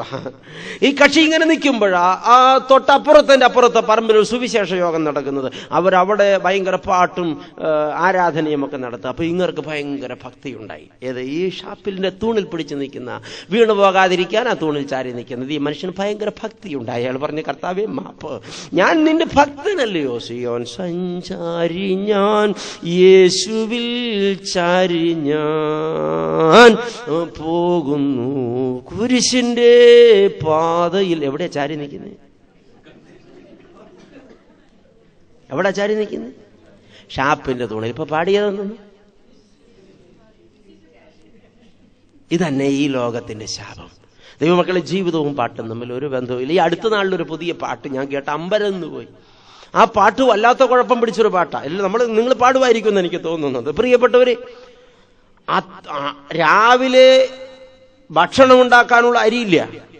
അപ്പോ രാവിലെ കഞ്ഞി വെക്കാനുള്ള അരി അയൽവക്കത്തെ വീട്ടിൽ നിന്ന് വായ്പ മേടിച്ചു കൊണ്ടുവന്ന് വെച്ചിട്ട് സുവിശേഷ യോഗത്തിന് പോയി. യോഗത്തിന് ചെന്നിരുന്നിട്ട് അടിച്ചു കൊട്ടി തകർത്ത് പാടുക. വായ്പ വാങ്ങാനിട വരികയില്ല, കൊടുക്കുവാനോ ദൈവം സമൃദ്ധി നൽകും. ദൈവം പൊട്ടനല്ലേ? ദൈവം ഒരു പൊട്ടനല്ലേ ഇത് കേട്ടോണ്ടിരിക്കാൻ? ഈ കക്ഷി രാവിലെ കഞ്ഞി വയ്ക്കാനുള്ള അരി അയലത്തെ വീട്ടിൽ നിന്ന് വായ്പ മേടിച്ച് വീട്ടിൽ വെച്ചിട്ടാണ് യോഗത്തിന് പോയത്. ഇപ്പൊ പാടുന്ന എന്തെന്നാ? കർത്താവിനെ പൊട്ടനാക്കരുത്. പ്രിയപ്പെട്ടവരെ, കേൾക്കുക. അപ്പൊ നമ്മുടെ ജീവിതവും പാട്ടും തമ്മിൽ എന്താണ് ബന്ധം? ഈ രാത്രി ഈ സത്യം ബോധ്യപ്പെട്ടപ്പോ സോളമൻ എഴുതിയതാണ് പരിശുദ്ധ പ്രേമകാവ്യം. ഹല്ലേലൂയ. ലോകത്തൊരു കലാകാരന്റെയും തൂലികയിൽ വിരിയാത്ത അലൗകികമായ ആധ്യാത്മിക പരിശുദ്ധ പ്രേമത്തിന്റെ വർണ്ണനയാണ് ഉത്തമഗീത പുസ്തകം. ലോകത്ത് ഇന്നുവരെ അത്രയും സുന്ദരമായൊരു പ്രേമകാവ്യം ഒരു തൂലികയും രചിച്ചിട്ടില്ല. സോളമന്റെ തൂലിക ഇത് രചിച്ചതിന്റെ പിന്നിൽ ഇങ്ങനൊരു വികാരമുണ്ട്. ഇത് സഭയും ക്രിസ്തുവും തമ്മിലുള്ള ആധ്യാത്മികവും അലൗകികവുമായ പരിശുദ്ധ പ്രേമത്തിന്റെ വർണ്ണനയാണ്. അത് തിരിച്ചറിയണം. ഉത്തമഗീതം ഇത് സോളമന്റെ യൗവനകാലത്ത് അവൻ എഴുതി. രണ്ടാമത്തെ സോളമന്റെ പുസ്തകം സദൃശ്യവാക്യങ്ങളുടെ പുസ്തകമാണ്. സോളമൻ തന്റെ മധ്യവയസ്സിൽ പക്വതയുടെ പരിപൂർണതയിൽ നിന്ന് പറഞ്ഞതാണ് 3000 സദൃശ്യവാക്യങ്ങൾ. ജീവിതത്തിൽ, പ്രായോഗിക ജീവിതത്തിൽ പരാജയപ്പെടരുതെന്ന് നിർബന്ധമുള്ള ആർക്കും, ജാതിമതഭേദമന്യേ പ്രായോഗിക ജീവിതത്തിൽ പരാജയപ്പെടരുതെന്ന് നിർബന്ധമുള്ള ആർക്കും ജീവിതത്തിൽ നടപ്പാക്കാവുന്ന ഒന്നാണ് സദൃശ്യവാക്യങ്ങളുടെ പുസ്തകം. എന്താണ് സോളമൻ പറഞ്ഞത്? മകനെ, നിന്റെ അപ്പന്റെ വാക്ക് അനുസരിക്കുക, അമ്മയുടെ വാക്കിന് ചെവി കൊടുക്കാതിരിക്കരുത്, കൂട്ടുകാരനു വേണ്ടി ജാമ്യം നിൽക്കരുത്, വ്യസനിക്കേണ്ടി വരും. സോളമൻ എത്ര ആഴമായിട്ടാണ് സംസാരിച്ചത്. വീഞ്ഞ് പരിഹാസിയും മദ്യം കലഹക്കാരനുമാണ്. അതിനാൽ ചാഞ്ചാടി നടക്കുന്ന ഒരുത്തനും ജ്ഞാനിയാകയില്ല. ആർക്ക് കഷ്ടം, ആർക്ക് സങ്കടം, ആർക്ക് ആവലാതി, ആർക്ക് അനാവശ്യമായ മുറിവുകൾ. വീഞ്ഞ് ചുവന്ന് പാത്രത്തിൽ തിളങ്ങുന്നതും രസമായി ഇറക്കുന്നതും നീ നോക്കരുത്. വീഞ്ഞു കുടിച്ച് നേരം വൈകിക്കുന്നവർക്കും മദ്യം രുചി നോക്കാൻ പോകുന്നവർക്കും കഷ്ടം. ഇത് സോളമൻ പറഞ്ഞതാണ്. ബാലൻ നടക്കേണ്ടുന്ന വഴി അവനെ അഭ്യസിപ്പിക്കുക, അവൻ വൃദ്ധനായാലും അത് വിട്ടുമാറില്ല. ഇതും സോളമൻ പറഞ്ഞതാണ്.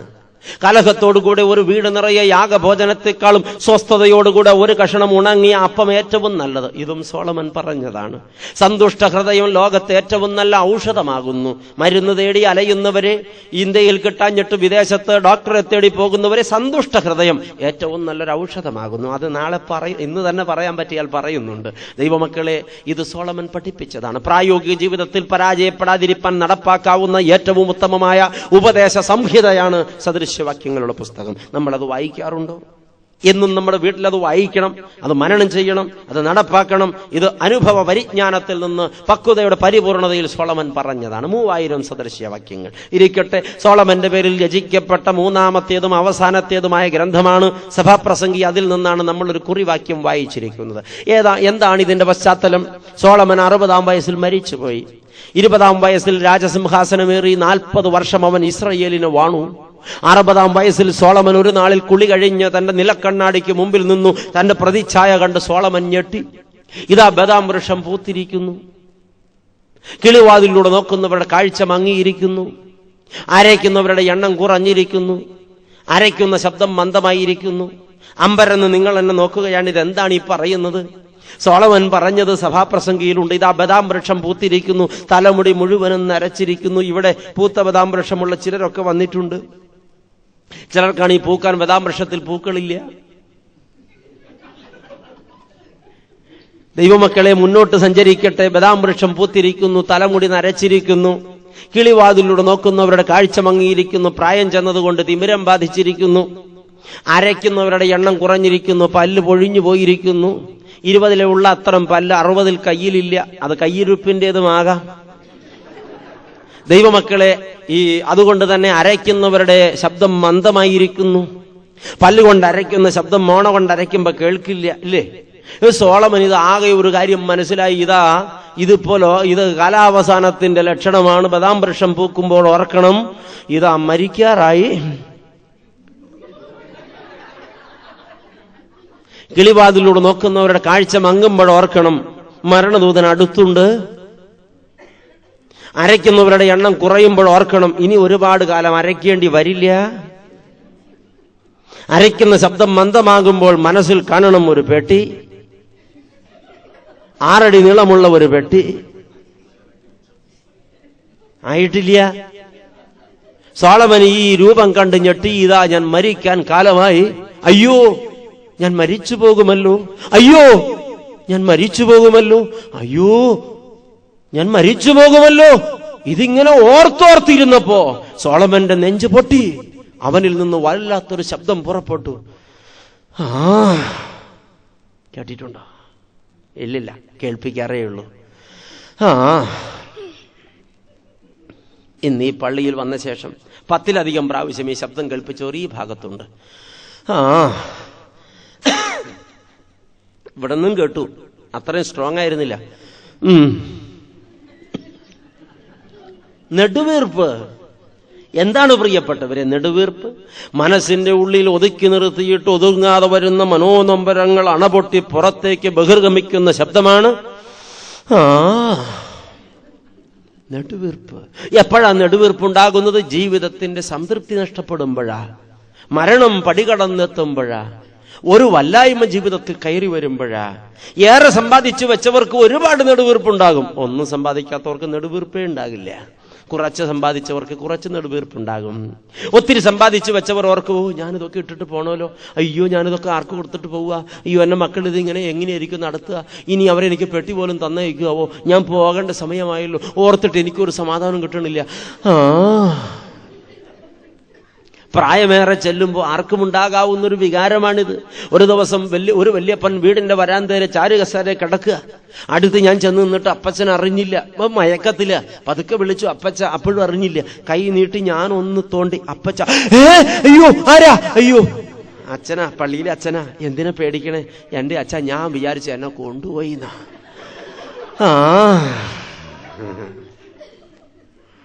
പ്രിയപ്പെട്ടവരെ, അപ്പച്ചന്റെ മനസ്സ് എപ്പോഴും പറയുന്നത്, എന്നെ ഇപ്പൊ കൊണ്ടുപോകാൻ ആരെങ്കിലും വരും, ഞാനിപ്പോ പോവും. രോഗം തുടങ്ങിയ ചിലരൊക്കെ ഇവിടെ ഉണ്ട്. ഇല്ലെങ്കിൽ വൈകാതെ തുടങ്ങും. ഞാൻ ബോംബെന്ന് പോണതിന് മുമ്പ് തന്നെ. വേണ്ടിയിരുന്നില്ല എന്നല്ലേ? ഇത് ടെസ്റ്റ് ഡോസ് അല്ലേ പ്രിയപ്പെട്ട? നിങ്ങളിങ്ങനെ ടെൻഷൻ പഠിക്കാൻ. ഇത് ഫസ്റ്റ് ഡേ അല്ലേ? നമ്മൾ വരുന്നു. നാളെയും മറ്റന്നാളും നിങ്ങൾ കാത്തിരിക്കും. നാളെ വരാതിരിക്കുമോ? ഇല്ല. ഹിസ്റ്ററിക് പ്രോബ്ലം ഒന്നും ഉണ്ടാവില്ലല്ലോ. അല്ലല്ലോ. നമുക്ക് മുൻപോട്ട് സഞ്ചരിക്കാം. സോളമൻ ഒരു കാര്യം മനസ്സിലായി, താൻ മരണാസന്നനായിരിക്കുന്നു. മരണം പടികടന്നെത്തുന്ന കാലൊച്ച കാതുകളിൽ അലയടിച്ചപ്പോ ഉള്ളിന്റെ ഉള്ളിൽ ഉരുത്തിരിഞ്ഞതായ ആത്മനൊമ്പരം നെടുവീർപ്പായി പുറത്തു വന്നു. സോളമൻ പറഞ്ഞു, മായ മായ മായ, സകലവും മായയും വൃഥാ പ്രയത്നവും അത്രേ. എന്തിനാ ഞാനിതൊക്കെ സമ്പാദിച്ചത്? സൂര്യന് കീഴേ ഞാൻ പ്രയത്നിച്ച പ്രയത്നമൊക്കെയും ഞാൻ വെറുത്തു. എന്തുകൊണ്ടെന്നാൽ എന്റെ ശേഷം വരുവാനിരിക്കുന്ന മറ്റൊരു മനുഷ്യനു വേണ്ടി ഞാനത് വച്ചേച്ച് പോകേണ്ടി വരുമല്ലോ. സോളമൻ ഇപ്പോൾ നിരാശനാണ്, വളരെ അസ്വസ്ഥനാണ്. നിരാശയിൽ നിന്നാണ് നെടുവീർപ്പും ഈ വാക്കുകളും ഉണ്ടായത്. എന്തുകൊണ്ടാണ് സോളമൻ നിരാശപ്പെടേണ്ടി വന്നത്? ഇത്ര വലിയ പ്രതാപിയായ ചക്രവർത്തി എന്തുകൊണ്ട് നിരാശപ്പെടേണ്ടി വന്നു? അതാണ് നമ്മൾ പഠിക്കാൻ പോകുന്ന വിഷയം. ഇപ്പൊ നമ്മൾ വിഷയത്തിലേക്ക് വന്നിട്ടേ ഉള്ളൂ. ഇത്രയും നേരം അതിന്റെ പശ്ചാത്തലമാ പറഞ്ഞത്. ആമേൻ. വിഷയം പറഞ്ഞു തുടങ്ങിക്കോട്ടെ. 9 മണിക്ക് പോണ്ടേ? പോണ്ട? പോണ നിർബന്ധമുള്ളവർക്ക് പോവാം. ഇത് പറഞ്ഞു തരും. 3 കാരണങ്ങളാണ് സോളമൻ നിരാശപ്പെടാൻ ഇടവരുത്തിയത്. ഒരു കാരണം മാത്രമേ ഇന്ന് രാത്രി പറയുള്ളൂ. നിങ്ങൾ നാളെ ഇന്നത്തെ സ്വഭാവം കാണിക്കാതിരുന്നാൽ നാളെ ബാക്കി 2 കാര്യവും പറയും. ഇന്നത്തെ സ്വഭാവം എന്ന് പറഞ്ഞാൽ 7:45 വരുന്ന ഈ സ്വഭാവം കാണിക്കാതിരുന്ന, 6:30 സന്ധ്യാപ്രാർത്ഥന, 6:30 വരാൻ നോക്കുക. ബുദ്ധിമുട്ടുണ്ടാവും. 3 ദിവസത്തെ കാര്യമല്ലേ ഉള്ളൂ, ഇനി 2 ദിവസത്തെ കാര്യമല്ലേ ഉള്ളൂ. അത് കഴിയുമ്പോൾ ഞാൻ പൊക്കോളൂല്ലോ, ഈ ബാധ ഒഴിവാകും. ദൈവമക്കളെ, ഈ 2 ദിവസം അല്പം സ്ട്രെയിൻ എടുത്ത് നിങ്ങൾ നേരത്തെ വന്ന് 2 മണിക്കൂർ അച്ഛൻ്റെ കയ്യിൽ തന്നാൽ ഇത്തിരി കാര്യം പറയാം. 2 മണിക്കൂർ സംസാരിക്കാൻ അനുവദിക്കണം നിങ്ങൾ എന്നെ. അനുവദിച്ചില്ലെങ്കിൽ ഞാൻ അനുവദിച്ച് എത്ര സമയം സംസാരിക്കുക, സമയം തിരുമ്പ് നിർത്തും. ഓക്കെ ഇല്ല, സോറി. പ്രിയപ്പെട്ടവരെ, മുൻപോട്ട് സഞ്ചരിക്കാം. എന്തുകൊണ്ട് സോളമൻ നിരാശനായി? ഒന്നാമത്തെ കാരണം, ദൈവീകമായ ജ്ഞാനം പ്രാപിക്കാതെ ലൗകിക ജ്ഞാനം സമ്പാദിക്കാൻ ശ്രമിച്ചു. യെസ്, സോളമൻ എന്തുകൊണ്ട് നിരാശപ്പെട്ടു? ഒന്നാമത്തെ മറുപടി, ദൈവീകമായ ജ്ഞാനം പ്രാപിക്കാതെ പൂരിപ്പിച്ചേ ലൗകിക ജ്ഞാനം പ്രാപിക്കാൻ പരിശ്രമിച്ചു. ഇതാണ് സോളമൻ നിരാശപ്പെടേണ്ടി വന്ന ഒന്നാമത്തെ കാരണം. സോളമൻ തന്റെ ജ്ഞാനത്തെക്കുറിച്ച് പറയുന്നത് ശ്രദ്ധിക്കുക. സഭാപ്രസംഗിയുടെ പുസ്തകം 7-ാം അധ്യായം 23-ാം തിരുവചനം. ഇതൊക്കെയും ഞാൻ ജ്ഞാനം കൊണ്ട് പരീക്ഷിച്ചു നോക്കി. കണ്ടതൊക്കെ, കേട്ടതൊക്കെ, അറിഞ്ഞതൊക്കെ, നനച്ചതൊക്കെ ഞാൻ ജ്ഞാനം കൊണ്ട് പരീക്ഷിച്ചു നോക്കി എന്ന് സോളമൻ. വീണ്ടും സോളമൻ പറയുന്നു, സഭാപ്രസംഗിയുടെ പുസ്തകം 1-ാം അധ്യായം 13-ാം തിരുവചനം, സൂര്യന് കീഴിൽ സംഭവിക്കുന്നതൊക്കെയും ജ്ഞാനത്തോടെ ആരാഞ്ഞറിയേണ്ടതിന് ഞാൻ മനസ്സു വച്ചു. ആകാശത്തിന് കീഴിൽ സംഭവിക്കുന്നതൊക്കെയും ജ്ഞാനത്തോടെ ആരാഞ്ഞറിയേണ്ടതിന് ഞാൻ മനസ്സു വച്ചു. വീണ്ടും സോളമൻ പറയുന്നു, സഭാപ്രസംഗി 1:16-18, യെരൂശലേമിൽ എനിക്ക് മുമ്പ് ഉണ്ടായിരുന്ന എല്ലാവരെക്കാളും അധികം ജ്ഞാനം ഞാൻ സമ്പാദിച്ചിരിക്കുന്നു. സോളമന്റെ ഡിക്ലറേഷനാണ്. തീർന്നില്ല. എന്റെ ഹൃദയം ജ്ഞാനവും അറിവും ധാരാളം പ്രാപിച്ചിരിക്കുന്നു. ജ്ഞാനം ഗ്രഹിപ്പാനും ഭ്രാന്തും ഭോഷത്വവും അറിവാനും ഞാൻ മനസ്സ് വെച്ചു. ഇതും വൃഥാ പ്രയത്നമെന്ന് ഞാൻ കണ്ടു. എന്നിട്ട് സോളമൻ പറഞ്ഞ ഒരു വാക്ക്, ജ്ഞാനബാഹുല്യത്തിങ്കൽ വ്യസനബാഹുല്യമുണ്ട്, അറിവ് വർദ്ധിപ്പിക്കുന്നവൻ ദുഃഖവും വർദ്ധിപ്പിക്കുന്നു. ഹല്ലേലൂയ. ജ്ഞാനബാഹുല്യത്തിങ്കൽ വ്യസനബാഹുല്യമുണ്ട്, സത്യം. അറിവ് വർദ്ധിപ്പിക്കുന്നവൻ ദുഃഖവും വർദ്ധിപ്പിക്കുന്നു. ഏറെ അറിവ് നേടിയവൻ ഏറെ കരയേണ്ടി വരും. അത് സംഭവിച്ചു തുടങ്ങിയിട്ടുണ്ട്. ഇല്ലെങ്കിൽ നാളെയോ മറ്റന്നാളോ സംഭവിക്കും. അറിവേറും തോറും കരയാൻ കണ്ണുനീർ കൂടുതൽ കരുതി വയ്ക്കുക. ജ്ഞാനബാഹുല്യത്തെങ്കിൽ വ്യസനബാഹുല്യമുണ്ട്, അറിവ് വർദ്ധിപ്പിക്കുന്നവൻ ദുഃഖവും വർദ്ധിപ്പിക്കുന്നു. ശലോമോൻ ലോകത്തിന്റെ ജ്ഞാനം സമ്പാദിപ്പാൻ ഏറെ പരിശ്രമിച്ചു. പ്രാപിക്കാവുന്നിടത്തോളം ജ്ഞാനം അവൻ പ്രാപിച്ചു. സൂര്യന് കീഴെ സോളമൻ അറിഞ്ഞുകൂടാത്ത സംഗതികൾ വിരളവും വിരലിലെണ്ണാവുന്നവയും മാത്രമായിരുന്നു. യെസ്, സൂര്യന് കീഴെ സോളമൻ അറിഞ്ഞുകൂടാത്ത സംഗതികൾ വിരളവും വിരലിലെണ്ണാവുന്നവയും മാത്രമായിരുന്നു. ലോകത്തുള്ള ഏത് സംഗതിയെക്കുറിച്ചും ആധികാരികമായി അഭിപ്രായം പറയാനുള്ള ജ്ഞാനം അവൻ സമ്പാദിച്ചിട്ടുണ്ടായിരുന്നു. പക്ഷെ അറിയേണ്ടവനെ മാത്രം അറിഞ്ഞില്ല. ഈ ജ്ഞാനം കൊടുത്ത ദൈവത്തെ അവൻ അറിഞ്ഞില്ല. ആ ദൈവത്തെ അവൻ മറന്നുപോയി. ഇതാണ് സോളമന് പറ്റിയ തെറ്റ്. ദൈവമക്കളെ, ജീവിത സയാഹനത്തിൽ അവൻ തിരിച്ചറിഞ്ഞു, ലോകപ്രകാരം നേടിയ ജ്ഞാനമല്ല ജ്ഞാനം, ഞാൻ എന്റെ ദൈവത്തെ അറിയേണ്ടതായിരുന്നു. ഇന്നെന്താ സംഭവിച്ചുകൊണ്ടിരിക്കുന്നത്? ആധുനിക ലോകത്ത് ഇന്ന് ഒരുപാട് ആളുകൾ ലൗകിക ജ്ഞാനം പിന്നെയും പിന്നെയും വർദ്ധിപ്പിക്കുവാനും ഡിഗ്രിയുടെ വാലിന്റെ നീളം കൂട്ടുവാനും നെട്ടോട്ടമോടുകയാണ്. ചില ആളുകളൊക്കെ ജീവിക്കുന്നത് തന്നെ ജ്ഞാനം സമ്പാദിക്കാനാ, പക്ഷെ ദൈവത്തെ ഇതുവരെ അറിഞ്ഞിട്ടില്ല. ചില മനുഷ്യരുടെ പേരെഴുതിയിട്ട് അതിന്റെ പുറകിലോട്ട് ഡിഗ്രി എഴുതിയ 2 വായ പേപ്പർ തീർന്നാലും ഡിഗ്രി തീരില്ല. ഒരുപാട് ഡിഗ്രികൾ സമ്പാദിച്ചിട്ടുണ്ട്, പക്ഷെ ഇവരാരും ദൈവത്തെ അറിഞ്ഞിട്ടുണ്ടാകുമോ? എന്താണ് പ്രിയപ്പെട്ടവരെ അറിവ്? നിരന്തരമായി ഇങ്ങനെ ജ്ഞാനം സമ്പാദിക്കാൻ ഓടുന്നവർ അതിനെ പ്രതി മറ്റെല്ലാറ്റിനെയും മറ്റെല്ലാവരെയും വെറുക്കുകയാണ്. അഹന്ത. ജ്ഞാനം ഇന്നൊരു പൊട്ടിത്തെറിയുടെ വക്കിലെത്തി നിൽക്കുകയാണ്. സയൻസ് ടെക്നോളജി വർദ്ധിച്ച് പ്രപഞ്ചത്തിൽ അത്ഭുതങ്ങൾ സൃഷ്ടിക്കുകയാണ്. ദൈവമക്കളെ, എന്താ ലോകത്ത് സംഭവിച്ചുകൊണ്ടിരിക്കുന്നത്? ലോകം മുഴുവൻ നമ്മുടെ മുറിക്കുള്ളിൽ വിരൽത്തുമ്പിലെത്തിക്കഴിഞ്ഞു, അല്ലേ? അമേരിക്കയിൽ ഇപ്പോഴെന്താ സംഭവിക്കുന്നത്? അതിപ്പോ പറയാമല്ലോ, BBC സെർച്ച് ചെയ്യട്ടെ. ഇറാഖിൽ എന്താ സംഭവിക്കുന്നത്? ഇന്ന് എത്ര പേര് മരിച്ചു? കൃത്യം റിപ്പോർട്ട് വൈകുന്നേരം കിട്ടും, എത്ര പേർ ഹോസ്പിറ്റലിലുണ്ട്? റഷ്യയിൽ എന്താ സംഭവിക്കുന്നത്? ഫ്രാൻസിൽ എന്താ സംഭവിക്കുന്നത്? ഇനി കേരളത്തിൽ എന്താ സംഭവിക്കുന്നത്? ലോകത്തിന്റെ മുക്കിലും മൂലയിലും നടക്കുന്ന സർവ്വസംഗതികളും മുറിക്കുള്ളിൽ റിമോട്ട് കൺട്രോളിന്റെ സ്വിച്ചിൽ വിരലമർത്തുമ്പോൾ ചാനലിൽ നിന്ന് ചാനലിലേക്ക് ചാഞ്ചാട്ടം നടത്തുന്നവർക്ക് കാണാനും കേൾക്കാനും അറിയാനും പറയാനും പരിമിതിയില്ല. പക്ഷെ അടുത്ത വീട്ടിൽ ആരാ താമസിക്കുന്നതെന്ന് ചോദിച്ചാൽ സോറി ഞാനൊന്ന് ചോദിച്ചിട്ട് വരട്ടെ എന്ന് പറയും. മനസ്സിലായില്ല? അമേരിക്കയിൽ ഇപ്പോഴെന്താ സംഭവിക്കുന്നത്? Correct answer. റഷ്യയിൽ എന്താ സംഭവിക്കുന്നത്? Correct answer. അടുത്ത വീട്ടിൽ ആരാ താമസിക്കുന്നത്? സോറി ഞാനൊന്ന് ചോദിച്ചിട്ട് വരട്ടെ. ലോകം ചുരുങ്ങി ചുരുങ്ങി കൈവെള്ളയ്ക്കുള്ളിലായി. പക്ഷേ